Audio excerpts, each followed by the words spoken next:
오늘 우리에게 주시는 하나님의 말씀은 잠언 29장 1절과 8절의 말씀입니다. 다 같이 한 목소리로 두 절의 말씀을 함께 봉독하도록 하겠습니다. 함께 봅니다. 시작. 자주 책망을 받으면서도 목이 곧은 사람은 갑자기 패망을 당하고 피하지 못하리라. 거만한 자는 성읍을 요란하게 하여도 슬기로운 자는 노를 그치게 하느니라. 아멘. 제가 한번 다시 읽어드리도록 하겠습니다. 자주 책망을 받으면서도 목이 곧은 사람은 갑자기 패망을 당하고 피하지 못하리라. 거만한 자는 성읍을 요란하게 하여도 슬기로운 자는 노를 그치게 하느니라. 아멘. 오늘은 잠언 29장의 말씀을 갖고 고유하며 고요한 사업, 고유하며 고요한 사업, 이런 제목으로 함께 하나님 말씀을 나누도록 하겠습니다. 고집을 부린다는 말이 있지요. 이것은 우리가 잘 알다시피 무엇인가를 우기고 또 졸라서 바꾸지 않고 버티는 것을 뜻하는 말입니다. 그런데 여기서 고집은 한자로 굳을고에 잡을 집입니다. 즉 굳게 무엇인가를 잡고 있는 것을 뜻하지요. 그런데 시간이 지나서 어찌된 이유인지는 알 수 없지만 너무 오래 잡고 있어서 결국은 그 잡고 있는 사람이 굳어진 것이 바로 고집입니다. 마치 우리가 공원이나 어떤 또 다른 곳에 가서 볼 수 있는 동상처럼 그렇게 굳어버린 영혼의 상태가 바로 고집인 것이죠. 심리학에서는 이 고집을 이렇게 정의합니다. 마음속에 남아있는 최초의 심상이 재생되는 일, 이것이 바로 고집이에요. 우리는 모두 살아가면서 여러 일들을 겪고 여러 상황을 맞이하고 또 그 가운데 여러 경험들을 하게 됩니다. 그런데 그것들에 대한 자신의 심상, 즉 마음과 생각, 그리고 그에 대한 자신의 반응을 무한 반복하는 것이 고집이라고 하는 것이에요.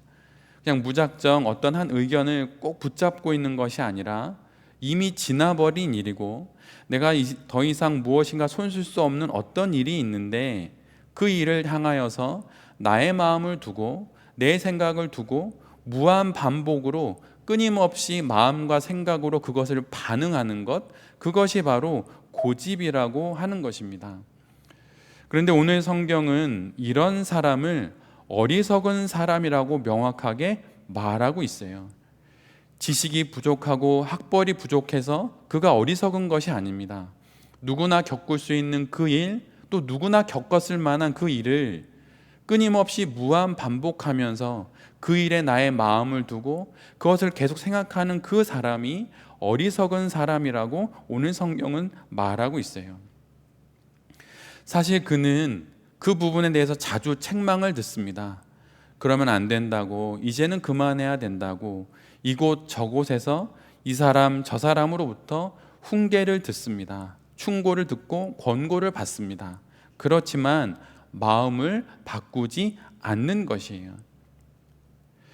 같은 부분에 대한 유사한 지적을 잇따라 듣고 번번이 듣지만 그는 귀로는 듣고 그러나 마음으로는 경청하지 않습니다.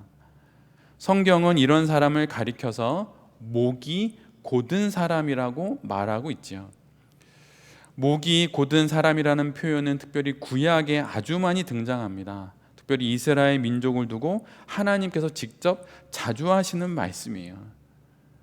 어쩌면 이스라엘 민족의 특징이 목이 곧은 민족인지도 모르겠습니다. 하나님께서 말씀하실 정도라면 분명 그 민족 안에 그런 정서가 있는 것이죠. 우리 민족에는 어떤 정서가 있습니까? 한이 있지요. 한. 애잔함이 있습니다. 그래서 무슨 일을 해도 그런 애잔함이 묻어나요. 그런 것처럼 이스라엘 민족은 목이 곧은 바로 그런 정서가 있었던 것이에요. 출애굽의 여정에서도 그리고 가나안을 앞두고 곧 들어가게 될 그 이스라엘 민족에게 하시는 하나님의 말씀인 그 신명기에서도 이 목이 곧은 민족이라는 표현은 거듭 반복됩니다. 그러나 이스라엘은 자주 듣지만 결코 변하지 않습니다. 그 고집으로부터 떠나지 않아요. 그러다가 결국 그들이 맞이하게 되는 것이 무엇입니까? 그들은 결국 멸망하게 되지요. 분명 자주 들을 수 있는 기회가 주어졌지만 주의를 기울이지 않았기에 결국 멸망하고 마는 것입니다. 마키아벨리의 군주론에 이런 글이 나와요. 군주론이라고 하는 좀 정치, 통치에 관련된 책인데 그 책에 이런 위생학과 관련된 듯한 문장이 나온다는 게 다소 좀 우습기도 합니다. 제가 읽어드리면 다음과 같아요. 질병은 초기에는 치료하기가 쉽지만 진단하기는 어렵다. 시간이 흐르면 진단하기는 쉽지만 오히려 치료하기는 어렵다. 인식하지 못하면 사태는 악화된다. 이윽고 모든 사람들이 다 알아차릴 때가 되면 어떤 해결책도 소용없게 된다. 아마도 어떤 정치적인 사태의 징조를 두고 마키아벨리가 한 이야기인 듯 싶습니다. 우리 모두가 잘 알다시피 이 표현처럼 질병의 초기에는 치료는 쉽지만 그것을 찾아내는 것은 매우 어렵습니다. 그래서 명의가 되는 것은 바로 아무도 찾을 수 없는 그 질병의 초기에 그 증세를 알고 조기 진단으로 찾아낼 때 그가 명의가 되는 것이죠. 그러나 그 조기 진단은 참으로 어렵습니다. 그러나 어려운 만큼 중요한 것이죠. 그렇게 시간이 흘러 어느 정도 쉽게 진단이 되면 쉽게 찾기는 찾지만 그때는 치료하기가 쉽지가 않습니다. 너무 증세가 악화되었기 때문이죠. 그리고 시간이 더 많이 지나면 의학적인 지식이 없는 사람들이 다 알아볼 수 있을 때가 되면 이제는 그 어떤 해결책도 소용없게 됩니다. 사업을 하며 더욱 주의를 기울여야 하는 것은 내가 지금 익숙한 패턴에 익어서 무엇인가에 집착을 하고 고집을 부림으로 이미 증세가 발현되기 시작했는데 내가 그것을 알아보지 못하는 것은 아닌가 하는 바로 이 부분에 있습니다. 너무 작은 고집은 고집처럼 보이지 않지요. 그래서 찾기가 실은 어렵습니다. 내가 고집을 부리고 있는 것인지 아니면 내가 어떤 주장을 지금 해야 하는 것인지 그런 판단이 매우 어렵습니다. 그러다가 시간이 흘러 무엇인가 그 고집이 문제가 되는 소지로 눈에 띄는 순간은 고치기 어려운 고착된 아집인 것을 발견하게 됩니다. 마치 담배에 인이 박히듯 그렇게 내 몸에 박힌 고집이 되었기 때문이죠. 그러나 이때라도 되돌리면 그러면 힘들지만 어느 정도는 고칠 수가 있을 것입니다. 그러나 이때마저 그냥 지나쳐 버리면 결국은 피하지 못하고 멸망할 것은 알지만 그냥 그 사태를 맞이할 수밖에 없게 되는 것이에요. 어떤 이의 글을 읽다가 잡초라고 하는 제목이 붙은 글을 보게 되었습니다. 그 글에 이런 대목이 나와요. 여러분 잘 들어보십시오. 우리가 제거해야 하는 것들은 늘 우리가 보호하려고 하는 것 속에 숨어 버립니다. 그래서 없애기가 그렇게 어려운 것입니다. 담배는 습관 속에 숨고, 과음은 유쾌함 뒤에 숨고, 과식은 맛 속에 숨고, 탐욕은 꿈 속에 숨습니다. 분명 담배는 나쁜 것이고 과음은 우리의 건강을 해치며 과식은 우리의 건강에 치명적입니다. 또한 탐욕은 우리를 멸망하게 할 수 있는 나쁜 것이죠. 그런데 그 모든 것들은 실은 우리가 보호하려고 하는 언뜻 보기에 그리 나쁜 것이 아닌 것처럼 보이는 것에 담겨 있다는 것이에요.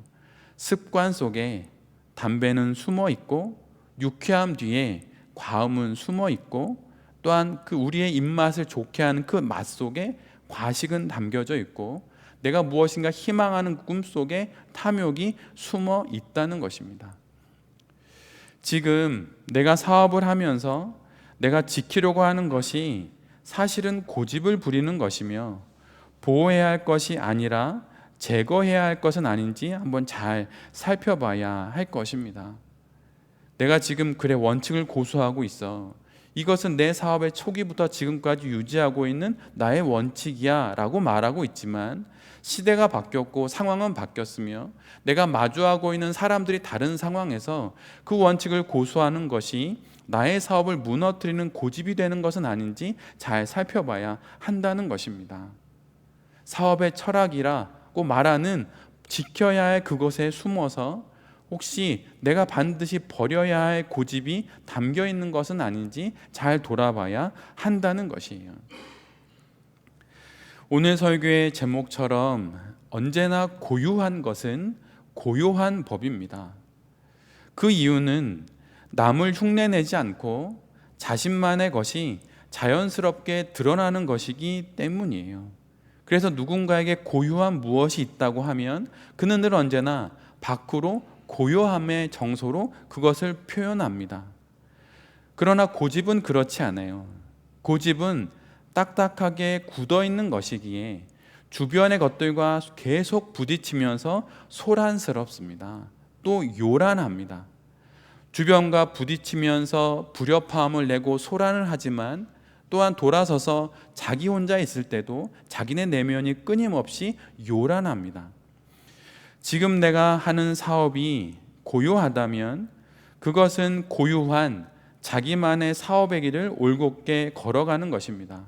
그러나 이와 달리 만약에 소란스럽다면 그것은 고집을 부리는 경우일 수 있는 것이에요.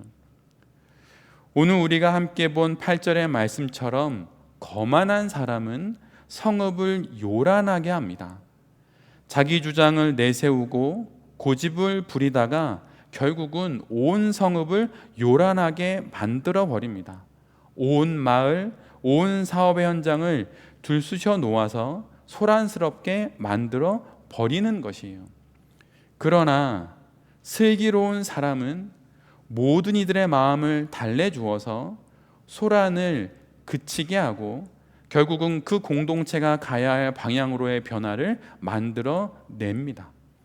왜냐하면 그 고유한 길로 자신이 이미 걸어왔기 때문이고 또한 앞으로 걸어갈 것이기 때문이에요.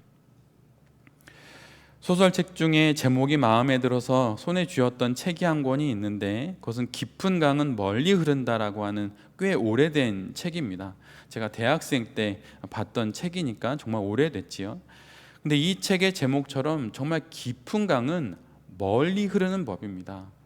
그러나 뒤집어 말하면 정말 멀리 가기를 원한다면 깊어야 하는 것이에요. 그리고 그 깊은 강은 늘 언제나 고요한 법입니다.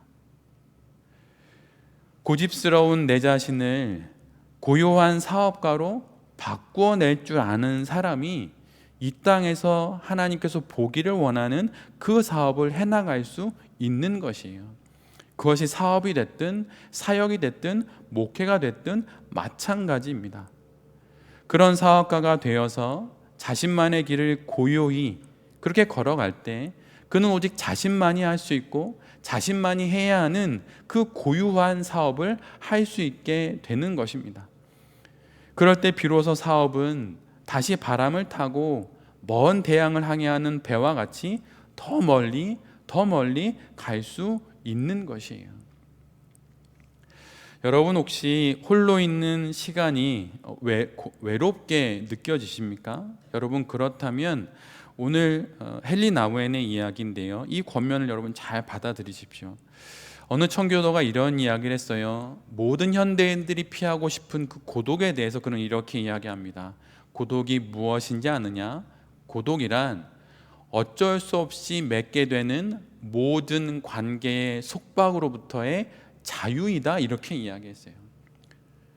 고독은, 하나님 안에서의 고독은 외로움이 아닙니다. 어쩔 수 없이 맺어야 하는 끊을 수 없는 관계들이 우리 모두에게 있어요. 혈연의 관계, 그건 끊을 수가 없는 것입니다. 그런데 고독이란 어쩔 수 없이 맺게 되는 그 관계의 속박으로부터 잠시 벗어나서 한없는 자유를 누리게 하는 것이 고독이라고 하는 것이에요. 우리의 고독이 오히려 외로움이 되고 만약 그러한 방향으로 나를 공허하게 만든다면 우리는 아직 그 고독의 참된 의미를 모르는 것입니다. 그리고 외롭지 않기 위해서 끊임없이 소란하고 요란한 일들에 우리가 계속 참여하게 되는 것이에요. 고독은 실은 하나님과 함께 있는 것입니다. 그래서 외롭지 않은 것이에요. 어느 한 사람이 가장 절망적인 선택을 할 때 그들의 수기나 그들의 글을 읽어보면 그들은 사실은 수많은 절망의 어두운 울타리 안에 갇혀서 그가 그 선택을 하는 것이 아닙니다.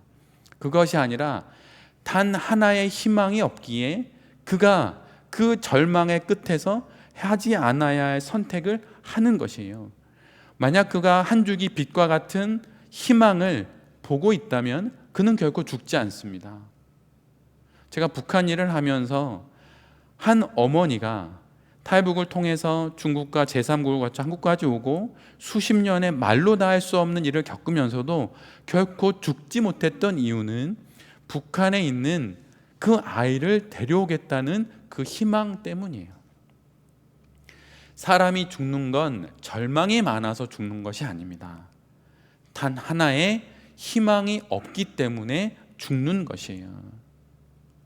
그런데 성경이 말하는 고독은 그 희망이 되시는 하나님과 함께 있는 것입니다.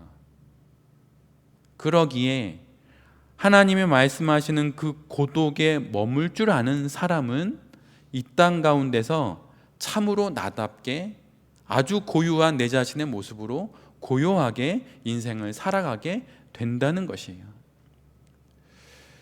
우리의 고독이 오히려 외로움이 되고 공동체에 속해서 그 외로움을 해결해 보려고 하지만 그 공동체 속에서 여전히 공허하고 그래서 그 어찌됐든 사역을 함으로 사역에 힘써 보지만 결국 그 사역이 빈손이 되는 이유가 무엇인지 아십니까? 그것은 하나님과 함께하는 그 고독이 없기 때문이에요.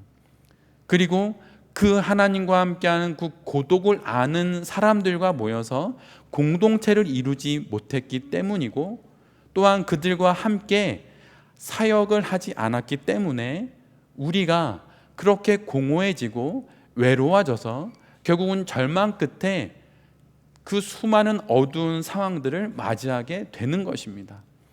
상황이 문제가 아니고 사람이 문제가 아닙니다. 사역이 문제가 아니에요.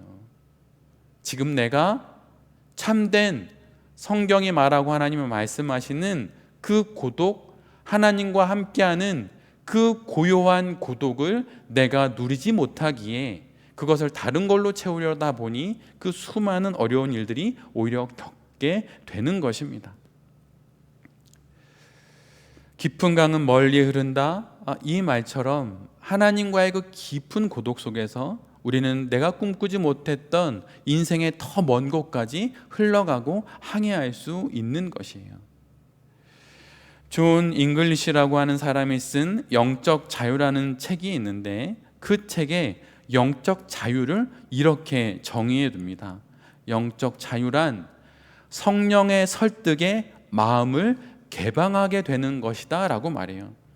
성령 하나님 우리를 설득하십니다. 근데 그 설득에 마음을 개방하는 것, 그것이 바로 하나님이 주시는 영적 자유를 경험하게 되는 것이라고 말하고 있어요. 성령의 설득에 마음을 개방하는 것이 자유이고 우리는 이 자유로 사업을 해 나가는 것입니다. 사역을 해 나가는 것이고 목회를 하는 것이에요. 고집스럽지 않게 개방하고 자유롭게 그리고 고유하면서도 고요하게 사업을 해나가는 것이 바로 우리의 사업이고 우리의 사역이고 우리의 목회라고 하는 것입니다. 사역을 하면 할수록 사업을 하면 할수록 성령 하나님의 설득에 열린 영혼이 되는 것, 그래서 품이 넓어지고 다양한 변화에 유연하게 대처하는 것, 그것이 바로 하나님께서 주시는 성령의 자유함을 맛보는 바로 참된 성도의 인생이라고 하는 것이에요. 우리가 신앙생활을 하면 할수록 우리 안에 나타나야 하는 건 여러분 자유함입니다. 그냥 세상이 말하는 내 뜻대로 내 마음대로의 자유함이 아니에요. 정말 깊고도 깊은 그래서 어느 누가 나의 인생에 동아줄을 메고 끌어간다 하더라도 그 안에서 자유함을 느낄 수 있는 사람, 그것이 하나님의 통치 안에 있는 성령 하나님의 설득이라는 것을 아는 사람만이 그 모든 상황 속에서 참된 영적인 자유를 누리게 된다는 것이에요. 눈으로 보기에는 얽매이는 것 같고 속박인 것 같지만 사실은 그것은 하나님이 주시는 대단한 영적인 자유를 경험하고 있는 것입니다. 그것을 아는 사람이 이 땅에서 우리가 경험하는 수많은 사연과 사건들을 넘어 이 땅에서 참으로 고유하게, 참으로 고요하게 인생을 살아가게 되는 것이에요. 그러기에 그렇게 넓은 품을 안고 성령의 설득에 개방하면서 다양한 변화에 유연하게 살아가는 사람에게 나타나는 것이 있는데, 그것은 바로 그는 언제나 부드럽다는 것이에요. 여러분, 이 말씀을 반드시 기억하십시오. 부드러운 것은 생명에 가깝고 딱딱한 것은 죽음에 가깝다. 우리 주 예수 그리스도는, 그분은 생명의 사람이었습니다. 생명의 하나님이셨어요. 그래서 그분은 자신에게 오는 모든 사람들에게 부드러울 수 있었습니다. 어린아이이든 세리이든 열심당원이든 그 누구든 그들 앞에서 그분은 언제나 부드러운 내면을 가질 수 있으셨어요. 왜냐하면 그분은 자유한 하나님이셨고 그분은 생명을 품는 하나님이셨기 때문입니다. 성도가 누구입니까? 바로 이 부드러움을 간직한 사람이에요. 결코 가벼운 것이 아닙니다. 결코 무골호인이 되어서 이래도 좋고 저래도 좋은 것이 결코 아니에요. 깊은 뿌리를 내린 나무처럼 얕은 바람에도, 약한 바람에도 흔들릴 줄 알고 강한 바람에도 흔들리지만 뿌리 뽑히지 않는 그런 부드러움을 가진 것이 바로 이러한 모습이라고 하는 것입니다. 그러한 성도는 그러기에 늘 언제나 고요합니다. 그리고 늘 언제나 고집부리지 않습니다. 그래서 소란하지 않아요. 우리가 이 땅에서 속도를 이야기하고 선점해야 한다고 말하고 경쟁에서 2등은 기억하지 않는다고 말하는 세상 속에서 우리가 우리의 내면에 영혼의 깊은 뿌리를 내릴 때 우리는 고유한 우리의 모습으로 참으로 고요하게, 결코 늦어지지 않는 하나님의 시간 속에서 분명 열매를 거두게 될 것입니다. 그러한 믿음을 갖고 다시 한 주간 하나님 앞에서 사업을 해나가는 우리 모두가 될 수 있기를 간절히 바랍니다. 새로운 한 달인 9월이 시작되었습니다. 열매를 거두게 되는 이 계절 속에서 나의 영혼은 하나님을 바라보면서 하나님과 함께 고독을 누리고 고유하면서도 그런 고요한 그러한 모습으로 인생을 살아가고 있는지 돌아보면서 한번 그러게 마지막인 이 인생을 후회 없이 하나님과 함께 살아가는 여기 계신 모든 대표님들과 또 이 말씀을 전하는 제 자신이 될 수 있기를 간절히 기도드립니다. 아멘.